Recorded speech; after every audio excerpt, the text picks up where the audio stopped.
Hola, esto es una clase de lengua nivel 2 distancia en la que voy a dar otro examen, voy a mostrar otro examen realizado, en este caso el examen de recuperación de la tercera evaluación de este curso 2024-2025 que se realizó el 4 de junio de 2025. En este examen de la tercera evaluación entraban los temas 5, 6, 7 y 8. Estos 4 temas con algún apunte sobre el tema 9 que se vio solamente en el aula virtual pero que no cayó en el examen.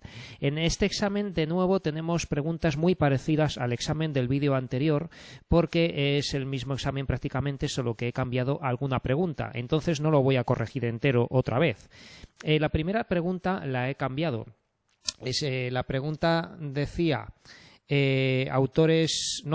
obras de Benito Pérez Galdós, y en este caso también pregunto por el tema 5, que es el del realismo y naturalismo, y en este caso les pido a ustedes que escriban al menos 4 características del realismo y un autor de ese movimiento y una de sus obras. Entonces, para ello vamos a recordar el tema 5, y aquí, cuando empezaba el tema, teníamos un poco de sintaxis sobre oraciones impersonales. Esto también lo puedo preguntar, ¿vale?, en el examen. Oraciones reflexivas y recíprocas, que esto, aparte de verlo aquí, luego lo vemos en el tema 6 con los diferentes tipos de se.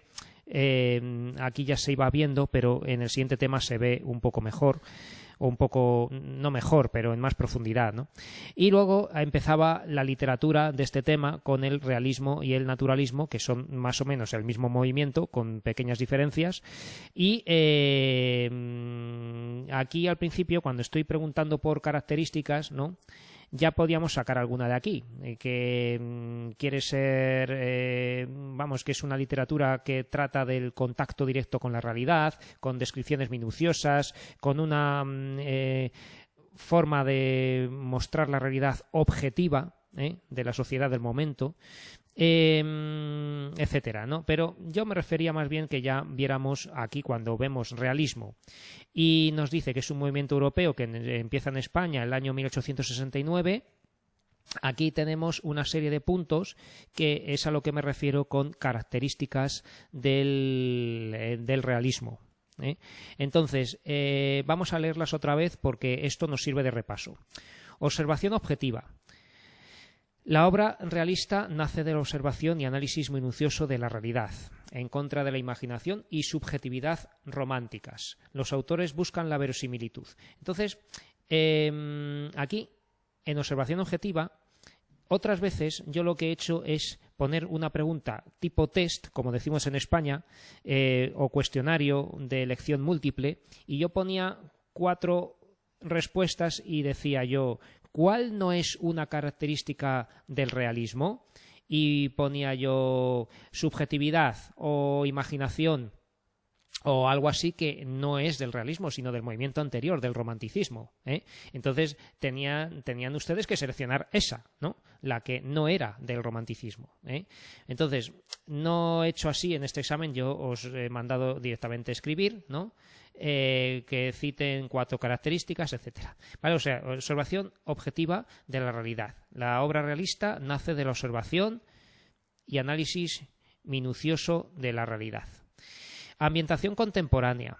No se huye a otras épocas y hay una ambientación urbana, casi siempre es en ciudades, pero también hay en pueblos, y luego también habrá novela histórica, pero con una visión objetiva, no como en el romanticismo, que se usaba la historia para idealizarla, para mostrar un tipo de pasado que les convenía a unos o a otros, ya fueran conservadores o liberales, para fundamentar sus tesis, sus ideas, ¿no? Bueno, análisis psicológico de los personajes. Esto es otro punto. Los protagonistas de la narrativa realista son personajes normales, sin características heroicas, con virtudes y defectos, ¿vale?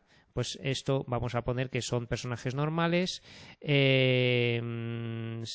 con virtudes y defectos, ¿vale? Pues más o menos que, claro, cuando se trata de mostrar la realidad en este tipo de novelas, los personajes no son héroes, son personas normales, ¿no? Y cometen sus errores y tienen sus ambiciones, pasiones, bueno, pues eso, que no son personajes perfectos, son como en la realidad. Entonces, habrá más o menos buenos y más o menos malos, pero estos personajes se miran de esta manera. Los personajes suelen ser burgueses. A veces media o baja burguesía, ¿vale? Casi siempre media o baja burguesía, ¿vale? Vamos a poner a veces porque pone aquí a veces, pero las novelas de Galdós, por ejemplo, tratan en muchos casos de una burguesía que no es de la más elevada, ¿no? En las últimas obras de este movimiento empieza a aparecer el proletariado, ¿vale? Y narrador omnisciente en tercera persona en la mayoría de las novelas. Que expone los hechos de manera más o menos neutral, objetiva, y cuenta qué piensan los personajes. Claro, porque eso es la definición de narrador omnisciente, que es un tipo de narrador que se mete en la cabeza de los personajes, nos dice lo que piensan, sus recuerdos, sus sueños, sus sensaciones, ¿no? Ese es el narrador omnisciente y tiene que ser en tercera persona.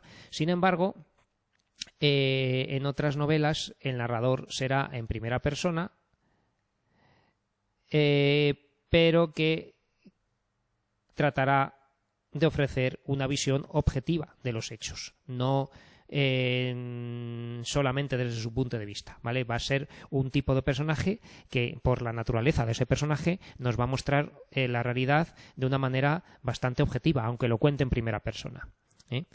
Entonces, para responder a la pregunta del examen, vamos a poner, por ejemplo, observación objetiva de la realidad, ¿vale?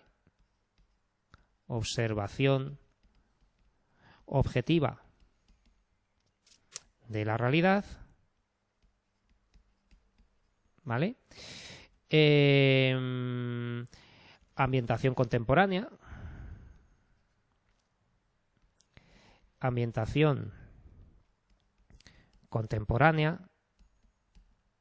¿vale? Que, claro, contemporánea de ellos, el siglo XIX, ¿vale?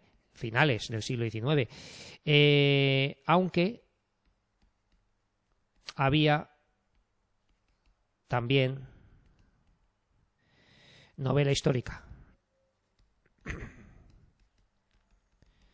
Novela histórica contada de manera objetiva. Contada de manera objetiva. No como en el romanticismo. Otro punto que podríamos decir es que, bueno, pues análisis psicológico de los personajes, que se cuenta cómo son los personajes psicológicamente, análisis psicológico de los personajes, que son personas normales, que son personas normales, ¿vale? No vamos a decir reales porque son personajes literarios, ¿no? Pero como si fueran reales. Y podríamos decir el narrador omnisciente. Narrador omnisciente en la mayoría de las novelas.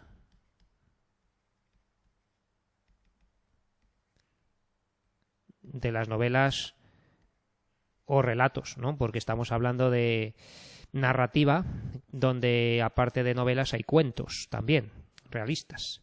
Y nos dice también que citemos un autor de este movimiento y una de sus obras. Bueno, pues muy fácil, podemos decir, yo siempre pienso en Galdós, pero vamos, podemos hablar de aquí tenemos muchos, pero vamos a centrarnos en los españoles, ¿vale?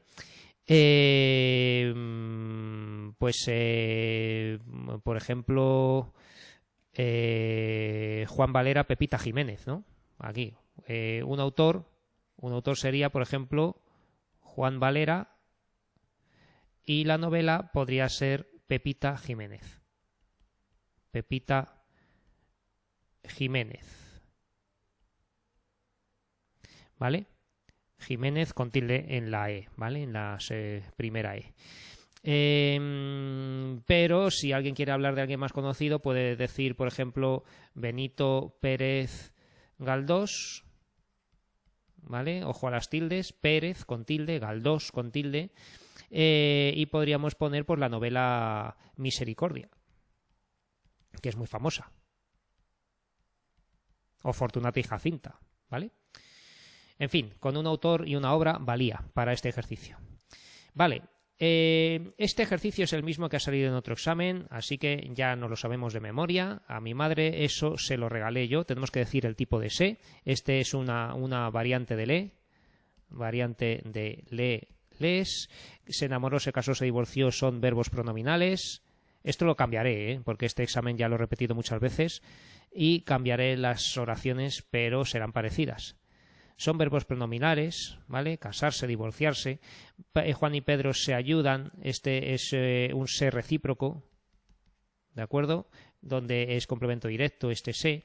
Ese edificio se construyó en los años 80, es una pasiva refleja, una oración pasiva refleja, ¿de acuerdo? Donde se construyó sería todo el verbo.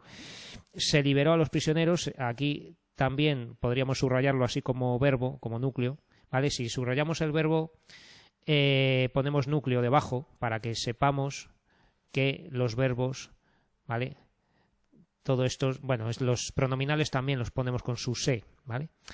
Se ayudan, no. El se no se pone con el verbo porque los reflexivos y recíprocos, el se no es un morfema verbal, es un pronombre puro, de verdad, ¿no? Mete, se, no, sos y se de ellos. Entonces, el verbo es ayudar, no ayudarse, ¿de acuerdo? Entonces, ayudan es el núcleo de la oración, el verbo, pero se es complemento directo. En cambio, ese edificio se construyó, fue construido, esto es todo el verbo, ¿vale? Esto es pasiva refleja. Y se liberó a los prisioneros tras la negociación, este era un se de impersonal. Si queremos decir el tipo de impersonal es impersonal refleja, ¿vale? Y no confundamos pasiva con impersonal, ¿vale? La pasiva tiene sujeto, ¿vale? El sujeto es ese edificio, sujeto, y la impersonal refleja no tiene sujeto, ¿vale? Entonces se liberó, es el núcleo, y eso es todo. Estas ya lo hemos hecho también, las oraciones coordinadas y subordinadas, y lo hemos hecho ya y corregido en el examen anterior. Por si acaso voy a decir rápidamente cuáles son los nexos. No sabe nada ni tiene interés por el trabajo. Observé que estaba todo limpio en su casa, que te pones esa chaqueta, esa camisa blanca o te pones esa otra azul. Aquí tenemos la O. Ella se quejaba de que, otro que, ¿vale? Esto siempre es un nexo, el que, de que su jefa la trataba mal. Me hicieron el contrato fijo, o sea, me hicieron un gran favor, o sea, es esto. Vamos, lo voy a poner porque he visto que he cambiado alguna frase. Entonces, no sabe nada ni tiene interés por el trabajo, es una oración compuesta, coordinada, copulativa. ¿Vale? Observé que estaba todo limpio en su casa, es una oración compuesta subordinada. Subordinada sustantiva. Vamos a decir el nombre porque ya lo sabemos. ¿Vale? Observé que todo estaba limpio en su casa. Esto es una oración subordinada sustantiva de complemento directo. Observé eso. Yo lo observé. Lo. ¿Verdad? Todo esto lo podemos sustituir por lo. Así que todo sería el complemento directo. Oración compuesta, subordinada sustantiva. Y aquí la subordinada sería complemento directo. Te pones esa camisa blanca o te pones esa otra azul. Aquí con la O ya sabemos que tenemos el nexo de la oración compuesta, coordinada, disyuntiva. Disyuntiva porque el nexo es la O. ¿Vale? Los nexos de las oraciones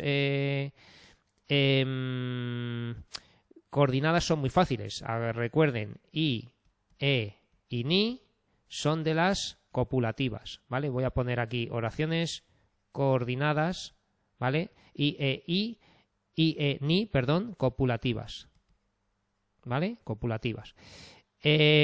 Cuando tengamos o, u O bien, esto sería disyuntivas. Oraciones disyuntivas. Oraciones coordinadas disyuntivas. Cuando tengamos pero más sin tilde y sin embargo, esto son adversativas. ¿Vale? Cuando tengamos esto es o sea, es decir, estos son explicativas. ¿Vale? Y luego había unas que eran distributivas que no las voy a poner porque no las suelo poner en los exámenes, ya que están en debate por los gramáticos, no consideran que sean coordinadas, ¿vale? Así que vamos a aprendernos solamente estas 4. Copulativas, disyuntivas, voy a subrayar esto, copulativas, disyuntivas, adversativas y explicativas, como tipos de oraciones compuestas coordinadas. Bien, ella se quejaba de que su jefa la trataba mal. Esto es una oración compuesta subordinada porque tenemos el nexo que, ¿vale? La conjunción que.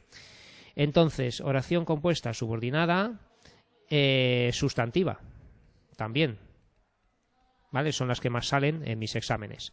Me hicieron el contrato fijo, o sea, me hicieron un gran favor, es una oración compuesta, coordinada, explicativa.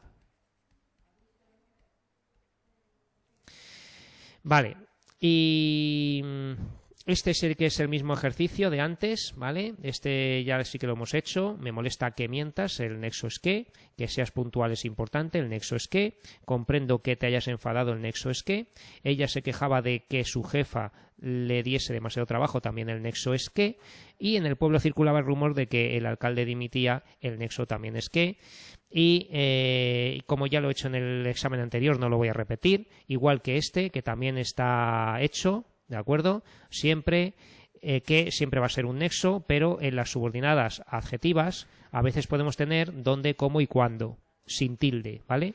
Dónde, cómo y cuándo, sin tilde, esto son adverbios relativos, ¿vale? El que, sin tilde, es un pronombre relativo. ¿De acuerdo? Y luego cuyo, cuya, cuyos y cuyas, esto es un determinante relativo.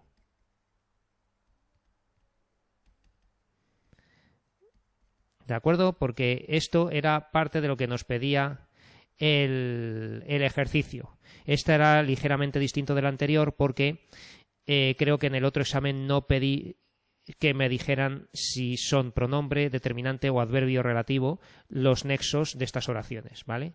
Y aquí tenemos un que, entonces este es otro pronombre relativo. ¿De acuerdo? Y este donde ya hemos dicho que es un adverbio relativo. La subordinada, como si tenemos que subrayarla, voy a usar otro color para subrayar. La subordinada adjetiva, ¿vale? Siempre va a empezar con el nexo. Un buen arrepentimiento es la mejor medicina que tienen las enfermedades del alma. Y recuerden subrayar el qué, ¿eh? Esto va dentro de la subordinada. Australia es el país donde nació. Donde nació, esto es la subordinada adjetiva o de relativo. Los cielos nunca ayudan al hombre que no actúa, aquí se me ha olvidado rodear el nexo, que también es un pronombre relativo, ¿vale? Que no actúa es la subordinada adjetiva o de relativo. Visitamos un viejo castillo cuya torre se conservaba intacta. Todo esto es la subordinada adjetiva de relativo, que acompaña a castillo, ¿no? Y experiencia es el nombre que damos a nuestras equivocaciones. Todo esto es la subordinada adjetiva de relativo que damos a nuestras equivocaciones. ¿De acuerdo? Vale, ya que estamos, nos quedaba rodear el antecedente, que recuadre el antecedente va a ser el recuadro, ¿no? Entonces, un buen arrepentimiento es la mejor medicina la cual, ¿verdad? Si ponemos, sustituimos qué por el cual o la cual, los cuales, las cuales, enseguida detectamos el antecedente. Australia es el país donde nació, el país en el cual nació, ¿de acuerdo? Así se ve enseguida el antecedente. Los cielos nunca ayudan al hombre que no actúa, el hombre el cual no actúa, ¿vale? Visitamos un viejo castillo medieval cuya torre se conservaba intacta. La pequeña dificultad de esta oración es que hay dos adjetivos, viejo y medieval, pero el sustantivo al que se refiere cuya es castillo, ¿no? Castillo cuya torre, ¿de acuerdo? Y experiencia es el nombre el cual damos. El nombre es el antecedente, ¿vale? Bien, vamos a seguir, que queda poco tiempo. Elija una de estas tres opciones y conteste. Características de la generación del 98, ¿por qué se llama así? Y cite al menos 4 autores. Bien, pues vamos a buscar el tema 7. Vamos a ver. Vale, ya lo tengo por aquí. Bueno, pues recordemos que el tema 7 trataba de literatura, del modernismo y del 98. Teníamos un poco del contexto histórico y social y habíamos hablado del desastre del 98. En 1898 tuvo lugar un acontecimiento que marcó profundamente a todos los españoles, el desastre del 98, ¿vale? Que es con el nombre con el que se denomina a la pérdida de los últimos territorios españoles de ultramar, Cuba, Puerto Rico y Filipinas, ¿vale? Entonces, la generación del 98 se va a llamar así porque está marcada por el desastre del 98, ¿de acuerdo? Vamos a escribirlo porque si no, no sabemos escribir.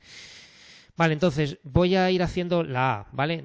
Aquí dice que hay que elegir una. Yo voy a hacer rápidamente las tres, o por lo menos la primera, y luego ya veré si hago las demás, porque tengo poco tiempo, pero hay que elegir una. En un examen donde os digan que hay que elegir una de 2 o 3 opciones para contestar, no contesten a más de una, porque entonces el evaluador, el profesor, lo que va a hacer es tachar una cualquiera y corregir otra, porque no se trata de picotear 2, sino de contestar bien una, ¿vale? Entonces, características de la generación del 98, ¿por qué se llama así?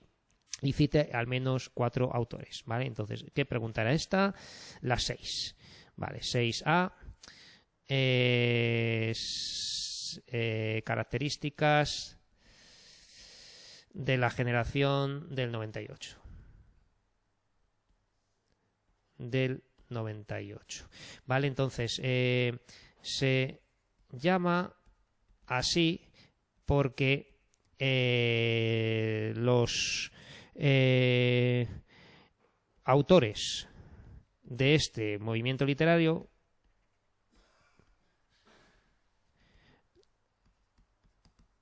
están marcados, vamos a decir, por los acontecimientos del desastre del 98, lo podemos poner en mayúscula, mejor, del 98, y ponemos entre paréntesis pérdida de los últimos territorios españoles de ultramar, ¿vale? Vamos, tenemos prisa, no hace falta, pero podríamos poner directamente Cuba, Puerto Rico y Filipinas, ¿no? Yo suelo decir territorios más que colonias, porque colonia no es exactamente una parte que forma un país. Una colonia es un emplazamiento comercial más bien, ¿no? Y Cuba, Puerto Rico, Filipinas eran territorios españoles igual que las Islas Canarias, o sea, algo que forma parte del Estado, ¿no? Bueno, entonces, características de la generación del 98, ya hemos contestado a por qué se llama así este movimiento. He dicho, se llama así porque los autores de este movimiento literario están marcados por los acontecimientos del desastre del 98 y la profunda crisis que se vivió en esos años. ¿Qué características podemos decir? Y luego 4 autores. Bueno, pues dice que citemos 4 características. No dice que citemos 4, dice características, ¿no? Entonces vamos a decir las 3 que hay, ¿vale? ¿Cuáles son las 3 que hay? Pues el tema de España, los temas religiosos, ¿no? Y los temas religiosos existenciales. Bueno, esto más que características son temas, ¿no? Yo voy a contestar un poco mejor, voy a decir características. Este movimiento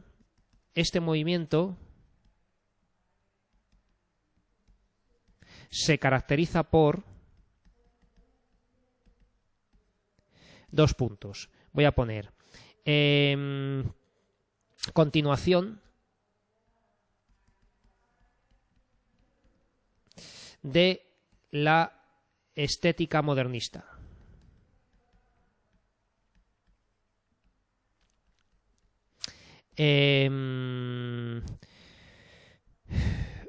Formas métricas, ¿vale? Vamos a poner verso alejandrino, entre otros. Simbolismo,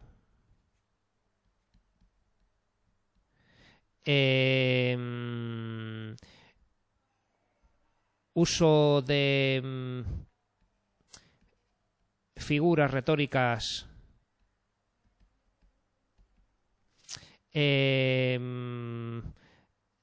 sensitivas, ¿vale? Voy a poner entre comillas sensitivas para referirme a las que evocan sonidos, aromas, colores. ¿De acuerdo? Entonces, esto es fundamental porque la generación del 98 no deja de ser modernismo, el modernismo de Rubén Darío, pero en una forma española, ¿no? Por así decir, a la española, porque en España no cabía hablar de princesas y hadas y centauros como hacía Rubén Darío. No se podía hacer eso en ese momento de profunda crisis que se estaba viviendo. Sin embargo, sí que funcionaba la forma, ¿no? Las formas métricas del modernismo para hablar de cómo estaba España. ¿Vale? Entonces, aquí ya sí que podemos hablar del tema de España, ¿vale? El tema de España va a ser una característica, ¿vale? Tema de España, ¿vale? Que, pues eso, que se está viviendo, dice, es uno de los temas preferidos porque la preocupación por España les lleva a realizar continuos viajes y una constante reflexión sobre el presente y el pasado de nuestro país, ¿vale? Esto me gusta, ¿vale? Reflexión sobre el presente y el pasado de nuestro país.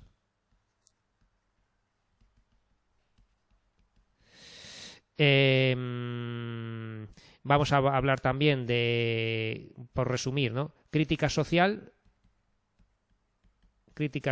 en algunos casos y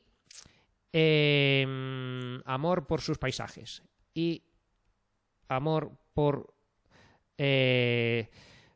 sus paisajes y sus gentes, sobre todo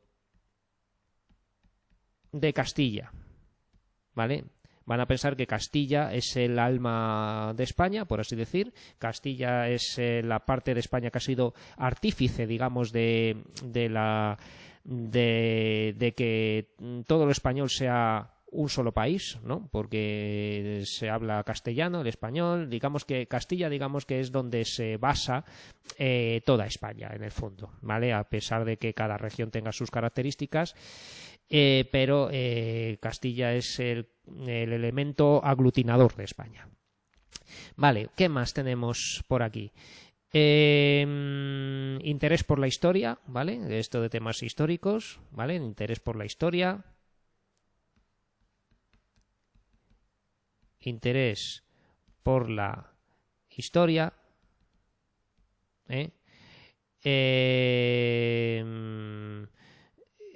También la de gente humilde, ¿no? Que es lo que dice de intrahistoria, que dice Unamuno que también cada pueblo tiene su historia de la vida de los millones de hombres sin historia, ¿no? Como que en cada pueblo y en cada familia hay también historia que hay que saber. Temas religiosos existenciales, pues esto también es algo muy propio del 98, ¿no? Estas preguntas existencialistas y de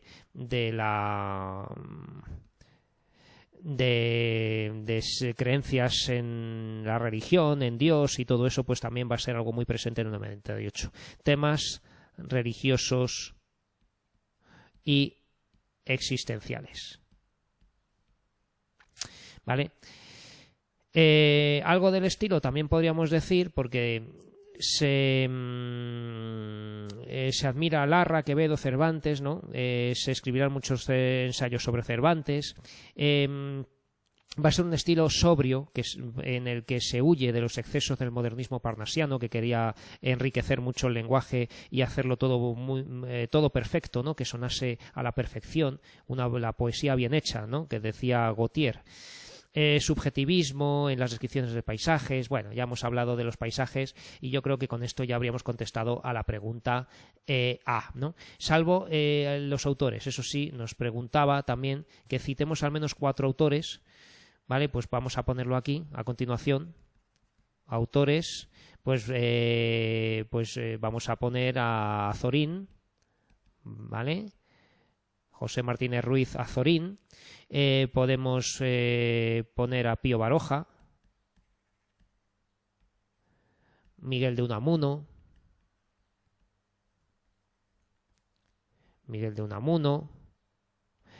y Antonio Machado.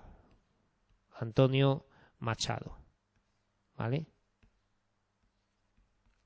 También hay más, está Ramiro de Maeztu, que yo no lo suelo mencionar, ¿vale? Pero que hay más autores del 98, más de los que tenemos en los apuntes. Y bueno, Valle Inclán, vamos a ponerlo aquí también, aunque ya serían 5. Y con esto ya hemos contestado a la pregunta. Vale, la siguiente sería: redacte lo más relevante de la vida y la obra de Miguel Hernández. Vale, voy a contestar primero la C, porque estamos en el 98, entonces si ponemos algo de Machado, tenemos que mirar en el tema 7 el apartado de Antonio Machado, ¿no? Entonces, Machado nace en Sevilla, ¿vale? Voy a subrayar, no voy a escribir más, ¿no? Antonio Machado nace en Sevilla, se traslada a Madrid, fue catedrático de francés en Soria, ¿vale? Donde contrajo matrimonio, y allí residió hasta la temprana muerte de su mujer, porque Leonor Izquierdo, esta muchacha, era muy jovencita, pero cogió la tuberculosis y se murió a los 2 años de matrimonio o menos, ¿no? Y bueno, pues vivirá también en Segovia y en Madrid, ¿vale? Fue firme partidario de la República, esto es muy importante, porque murió en el exilio, ¿vale? Debió exiliarse a, vamos a poner Francia, ¿vale? Para si no quieren recordar Collioure, donde murió en 1939, cuando todavía estaba la guerra civil sin terminar. Machado definió la poesía como un diálogo del hombre con su tiempo. El hombre tiene una experiencia del tiempo, ¿no? Definió la poesía como un diálogo del hombre con su tiempo, y que es el tiempo el tiempo vivido es uno de los grandes temas machadianos, junto con el sueño como forma de conocimiento y el amor, ¿vale? Entonces, tiempo, recuerden estos tres temas de Machado, porque a veces lo pregunto en los exámenes: tiempo, sueño y amor. El sueño como evocación de pensamientos, ¿vale? No sueño de tener sueño, ¿eh? No pongan banalidades en un examen, sino sueño como evocación, como manera de adquirir un conocimiento interior, íntimo, que tenemos todos, ¿no? El sueño. Y luego siempre hay que mencionar de Machado sus dos libros, ¿no? Lo mejor de su obra lírica se encuentra en sus dos primeros libros, que son Soledades, Galerías y otros poemas, que se llama así. En realidad son tres libros en uno, ¿no? Soledades, Galerías y otros poemas. Así ha llamado al libro. Y bueno, no hace falta que digamos, pero sobre todo sí, podemos decir que es una obra con tonos simbolistas, porque él era profesor de francés, entonces conocía a los simbolistas franceses, y temas del paso del tiempo, melancolía, Dios, la muerte, ¿no? Todos estos temas van a estar muy presentes. Influencia del simbolismo francés, de Verlaine, hemos dicho. Y ya hemos dicho que hay reflexiones sobre el paso del tiempo, ya hemos dicho, la juventud perdida, esto es muy importante, y la naturaleza. Campos de Castilla, 5 años después, es una novela más 98ista, ¿no? Por el tema de España, ya lo dice el título, Campos de Castilla, ¿no? Pues entonces va a aparecer el paisaje, ¿vale? Aparecen sentidas composiciones dedicadas a Leonor, ¿vale? Y esto, cuando yo pongo un poema de Machado donde aparece Leonor, ustedes tienen que saber que se refiere al libro Campos de Castilla, ¿vale? Que esto lo he puesto también en otros exámenes, donde que pueden verlo en los vídeos anteriores o del año pasado, porque yo ya hice un examen con un poema de Campos de Castilla. Entonces tienen que decir que aparece Leonor y por eso es de este libro, en las que el paisaje muestra el estado de ánimo del poeta. Machado ha vuelto la mirada desde el interior hacia lo que le rodea, los paisajes de España, sus gentes y su historia, ¿no? Ha vuelto la mirada hacia lo que le rodea, ¿vale? Paisajes, gentes, historia. Y le preocupa la decadencia de la patria y la miseria moral y económica de los españoles, ¿vale? Porque es un libro más crítico con la sociedad que Soledades, Galerías y otros poemas, que era un libro más introspectivo, ¿no? Entonces eso es lo más relevante de Antonio Machado, ¿vale? De Miguel Hernández, pues tendríamos que ver el vídeo, ¿vale? Porque no lo tengo en los apuntes, y es que yo solía mandar, y esto solía estar en el aula virtual, si entramos, yo solía poner aquí, ¿vale? A ver si quiere funcionar esto, que en distancia y en presencial también, ¿vale? Esto vale para presencial, distancia, semipresencial. Yo solía poner en la tercera evaluación que vean el vídeo de Miguel Hernández. Creo que en este año lo he quitado, ¿vale? Pero es muy importante ver dónde está. Bueno, creo que vamos a tardar menos. Voy a ponerlo aquí. Este documental, Las tres heridas de Miguel Hernández, que es en YouTube, ¿vale? Pongan en YouTube Las tres heridas de Miguel Hernández y vean este documental, porque también entra en el examen, ¿vale? Puedo hacer una pregunta sobre Miguel Hernández, entonces que no están los apuntes, pero simplemente hay que ver este documental, y si yo les pregunto algo, que sepan ustedes decir algo de este gran poeta del final de la generación del 27, que vivió la guerra civil y murió a causa de ella en la cárcel unos años después, ¿vale? Entonces, recuerden las 3 heridas de Miguel Hernández, ¿de acuerdo? Y entra en el examen. Bueno, y ya por último vamos a ver esta pregunta. Escriba el esquema métrico de 2 estrofas de este poema de Rubén Darío, un punto, e indique qué rasgos del modernismo aparecen, medio punto, ¿no? Bueno, pues es el poema Sonatina, que hemos visto ya 40.000 veces, ¿vale? Entonces, en el tema 7, cuando estábamos en el modernismo, teníamos al principio a Rubén Darío, ¿vale? Y Rubén Darío, que nació en Nicaragua, ¿no? Aquí estaba el error de que murió en París, no murió en París, murió en León, Nicaragua, ¿vale? Que está... este es un error que venía de un libro del que copió estos apuntes, y tenía estos libros que son Azul, Prosas profanas y Cantos de vida y esperanza, ¿no? Entonces, Sonatina es un poema que pertenece a prosas profanas y que aquí no está completo. Aquí les he puesto en el examen alguna estrofa más que no teníamos ahí, ¿vale? Pero que son todo estrofas de 14 versos, o sea, 14 sílabas, son versos alejandrinos, ¿vale? Versos alejandrinos con rima consonante, ¿vale? Donde, si los contamos, son de 14 sílabas con hemistiquios de 7, ¿no? La princesa está triste, y aquí yo ponía 2 barritas, ¿vale? Aquí también lo hice en los apuntes, ¿no? Para indicar que aquí está un hemistiquio de 7 sílabas y aquí hay otro hemistiquio de 7 sílabas, ¿no?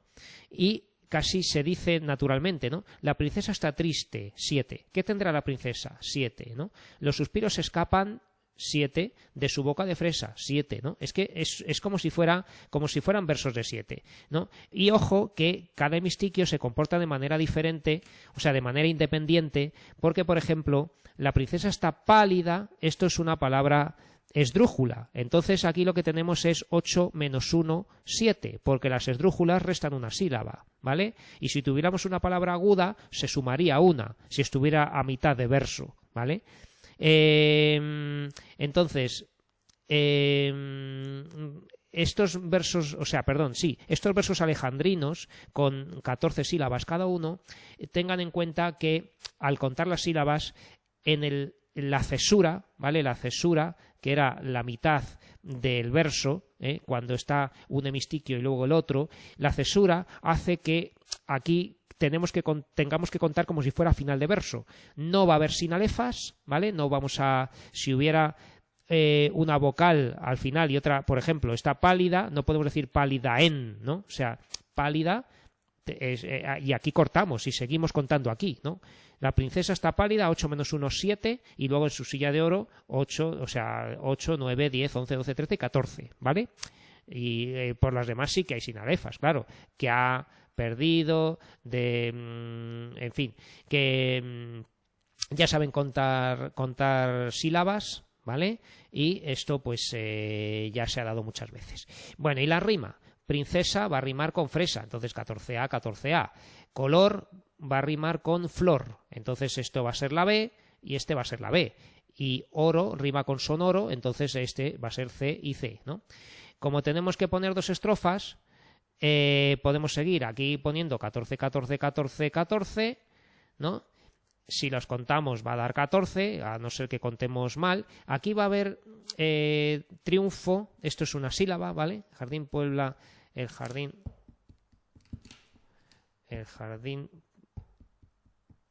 sí, aunque parezca que vamos a decir triunfo, no, triunfo es un diptongo, entonces tiene que ser una sola sílaba, ¿vale? Para que sean aquí 7 y aquí contemos 8, 9, 10, 11, 13, 14, ¿vale? Entonces, si queremos seguir a continuación, bueno, pues hemos dicho A, B y C, pues aquí tendríamos D, D, ¿vale? Reales, banales, bufón, que será la E, va a rimar con ilusión, ¿vale? Entonces tenemos aquí la rima E y luego siente va a rimar con oriente, que será la F. Pero vamos, que no vamos a seguir haciendo esto todo el poema porque ya hemos visto que la configuración es la misma. Riman los 2 primeros, ¿no? Este rima con este, luego el tercero va a rimar con el sexto y este va a rimar con este, ¿vale? Entonces la forma de rimar los versos, aunque vaya cambiando la rima, es la misma, ¿vale? A, B, C, C, B, pero cambiando a lo largo de cada estrofa del poema. Son estrofas de seis versos, ¿no? Entonces son sextetos, ¿vale? Estrofas de 6 versos que vamos a llamar sextetos. Los sextetos realmente son endecasílabos, pero aquí vamos a poner sextetos modernistas, ¿no? Porque son alejandrinos, ¿vale? El modernismo recupera el alejandrino, el verso de 14 sílabas, cuando normalmente se usaban endecasílabos a lo largo de la historia de la literatura. Bueno, entonces, ¿qué rasgos del modernismo aparecen? Bueno, pues volvemos al tema y recordamos que en el modernismo tenemos soledad, escapismo, entonces escapismo, ¿vale? Rasgos del modernismo. Modernismo se puede escribir con minúscula, ¿vale? Podemos escapismo, evasión,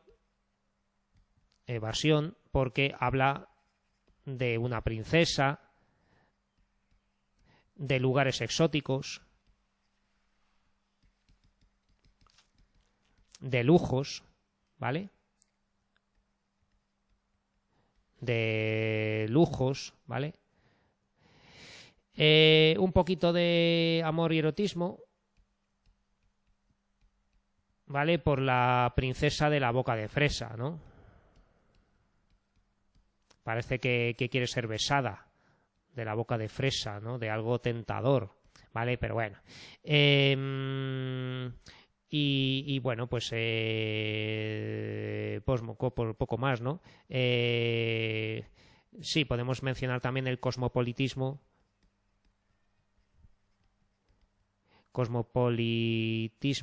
¿vale? Porque habla de lugares del mundo, ¿no? Por ejemplo, de China, ¿no? Que pone aquí, ¿vale? Entonces hay que justificar la respuesta que digamos, ¿vale? Entonces esto ya estaría.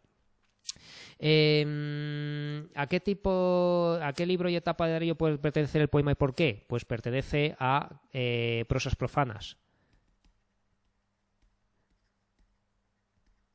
A prosas profanas, ¿vale?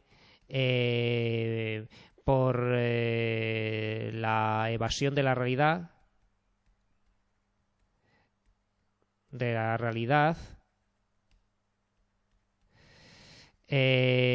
perfección métrica, etcétera, ¿no? Si recordamos, aquí lo podemos ver mejor, ¿vale? Porque cuando estábamos aquí viendo prosas profanas, recoge todos los rasgos formales y temáticos, ¿no? Que acabamos de analizar, mundo exótico, de hadas, princesas, centauros, escenas galantes, ¿no? Pues todos esos rasgos están aquí. Cosmopolitismo, escapismo, renovación métrica, musicalidad, ¿vale? Entonces aquí podríamos poner por la versión de la realidad, perfección métrica, musicalidad, ¿vale? Es un poema muy musical, etcétera, ¿vale? Y redacte un breve resumen del poema y su posible sentido profundo y 2 figuras retóricas diferentes. Esto lo pueden ver en otros vídeos porque ya está explicado, ¿vale? Lo voy a decir simplemente 2 figuras retóricas porque tenemos, por ejemplo, aquí boca de fresa. Boca de fresa era una metáfora de genitivo, ¿vale? Que ha perdido la risa y que ha perdido el color. Esto es una bimembración, o podemos decir paralelismo, ¿vale? Es más concretamente una bimembración, pero bueno, paralelismo, que es lo que conocéis mejor. Está mudo el teclado, aquí tenemos una personificación, porque un teclado no está mudo ni nada, estaría en silencio, lo que sea, personificación o prosopopeya, ¿vale? También tenemos aquí otra, se desmaya una flor, personificación, porque una flor no se desmaya, se pondrá lacia o lo que sea, personificación. En fin, ya está comentado este poema en otros vídeos, así que véanlos, el comentario de Sonatina de Rubén Darío, y ya tendríamos hecho este examen, ¿vale?